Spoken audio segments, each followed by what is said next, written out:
Boa tarde, meu nome é Tatiane e eu vou falar sobre o meu plano de aula, que tem como tema do mito a filosofia, o nascimento da filosofia. Bom, desde os primórdios, desde o início da filosofia, ela se relaciona de alguma forma, de algum jeito, com a mitologia grega, no caso, ou um pensamento mitológico. Então, desde muito tempo, a gente fala sobre uma cosmogonia, né? Uma cosmogonia. Então, o mito foi e é uma explicação para nós do universo, como se o mito fosse a fonte de tudo, a origem de tudo.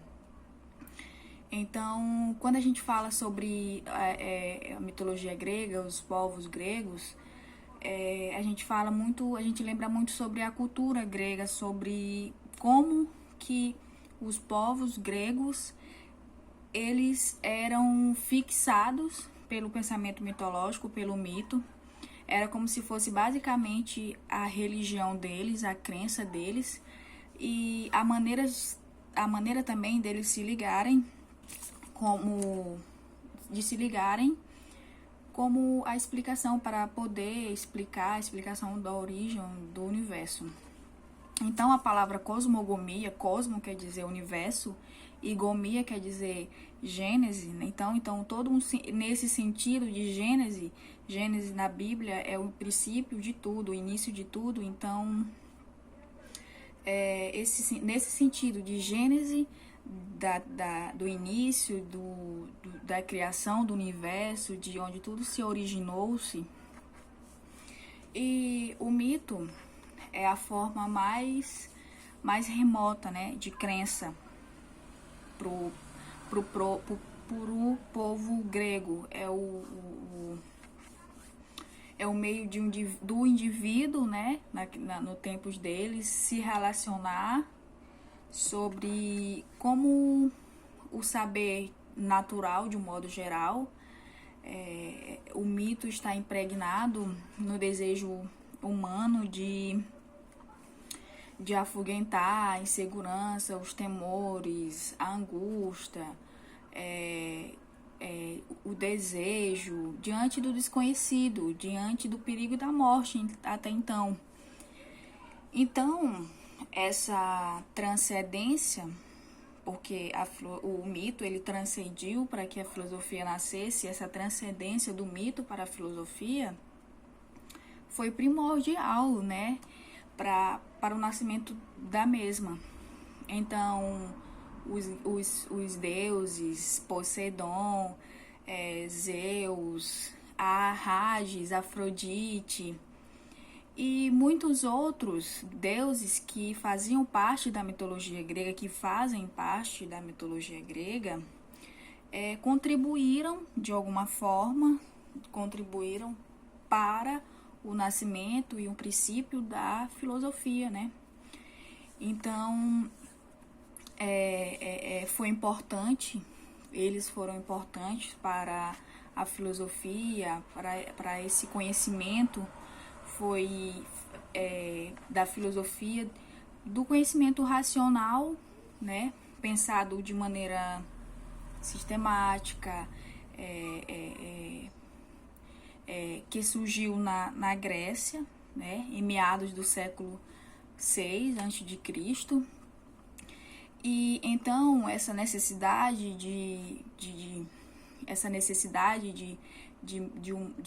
enxergar, de conhecer, de investigar, de argumentar, surgiu, né, de uma maneira mais racional. Então, a partir daí, desses deuses, surgiu especulações, surgiu dúvidas, surgiu questionamentos sobre a verdade absoluta, não é a verdade. Então, desde então, surgiu o pensamento filosófico, a filosofia renasceu, né?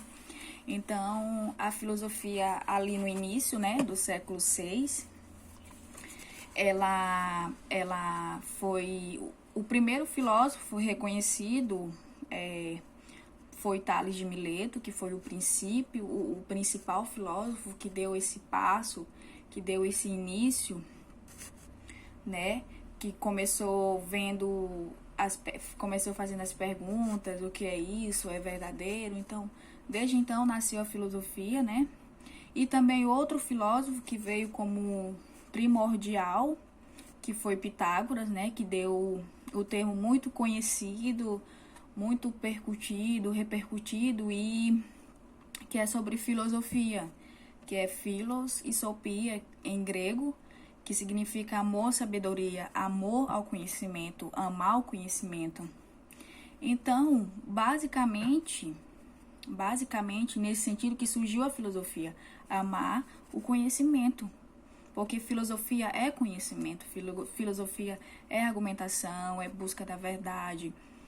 E a filosofia é uma atividade que se dedica, né, a compreender e identificar e comunicar-se a relação através dos conceitos, né, lógicos e racionais. Ela surgiu do abandono, né, sedativo das explicações dadas pela mitologia, como essa desmitificação, e a busca por um conhecimento seguro. Então, o mito, ele veio como forma de aprimoramento para o nascimento da filosofia, de uma busca verdadeira, de um conhecimento verdadeiro, sem dúvidas. Então, esse encadeamento, né, da mitologia grega com o mito veio para suprir a necessidade da filosofia de argumentação, de interpretação e de um conhecimento seguro. Essas são as minhas palavras. Espero que goste.